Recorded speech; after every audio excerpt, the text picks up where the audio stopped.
एक professor class ले रहे थे। क्लास के सभी छात्र बड़ी ही रुचि से उनके लेक्चर को सुन रहे थे। उनके पूछे गए सवालों के जवाब दे रहे थे। लेकिन उन छात्रों के बीच कक्षा में एक छात्र ऐसा भी था जो चुपचाप और गुमसुम बैठा हुआ था। प्रोफेसर ने पहले ही दिन उस छात्र को नोटिस कर लिया, लेकिन कुछ नहीं बोले।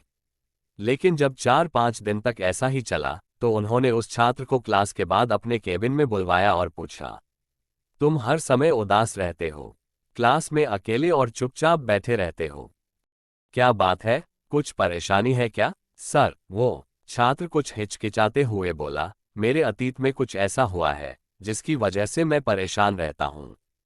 समझ नहीं आता क्या करूं? प्रोफेसर भले व्यक्ति थे। उन्होंने उस छात्र को शाम को अपने घर पर बुलवाया। शाम को जब छात्र प्रोफेसर के घर पहुंचा, तो प्रोफेसर ने उसे अंदर बुलाकर बैठाया। फिर स्वयं किचन में चले गए और शिकंजी बनाने लगे। उन्होंने जानबूझकर शिकंजी में ज्यादा नमक डाल दिया। फिर किचन से बाहर आकर शिकंजी का गिलास छात्र को देकर कहा, ये लो, शिकंजी पियो। छात्र ने गिलास हाथ में लेकर जैसे ही एक घूंट लिया, अधिक नमक के स्वाद के कारण उसका मुंह अजीब सा बन गया। ये देख प्रोफेसर ने पूछा, क्या हुआ, शिकंजी पसंद नहीं आए? नहीं सर, ऐसी बात नहीं है, बस शिकंजी में नमक थोड़ा ज्यादा है, छात्र बोला। अरे, अब तो ये बेकार हो गया। लाओ गिलास मुझे दो, मैं इसे फेंक देता हूं।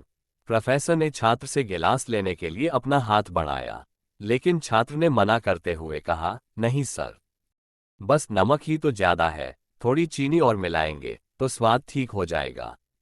ये बात सुन प्रोफेसर गंभीर हो गए और बोले, सही कहा तुमने, अब इसे समझ भी जाओ। ये शिकंजी तुम्हारी जिंदगी है, इसमें घुला अधिक नमक तुम्हारे अतीत के बुरे अनुभव हैं। जैसे नमक को शिकंजी से बाहर नहीं निकाल सकते, वैसे ही उन बुरे अनुभवों को भी जीवन से अलग नहीं कर सकते। वे बुरे अनुभव भी जीवन का हिस्सा ही हैं। लेकिन जिस तरह हम चीनी घोलकर शिकंजी का स्वाद बदल सकते हैं, वैसे ही बुरे अनुभवों को भूलने के लिए जीवन में मिठास तो घोलनी पड़ेगी ना। इसलिए मैं चाहता हूं कि तुम अब अपने जीवन में मिठास घोलो। प्रोफेसर की बात छात्र समझ गया और उसने निश्चय किया कि अब वह बीती बातों से परेशान नहीं होगा। जीवन में अक्सर हम अतीत की बुरी यादों और अनुभवों को याद कर दूं ही होते रहते हैं। इस तरह हम अपने वर्तमान पर ध्यान नहीं दे पाते और कहीं न कहीं अपना भविष्य बिगाड़ लेते हैं। जो हो चुका उसे सुधारा नहीं जा सकता, लेकिन कम से कम उसे भुलाया तो जा सकता है, और उन्हें भुलाने के लिए नई मीठी यादें हमें आज बनानी होंगी।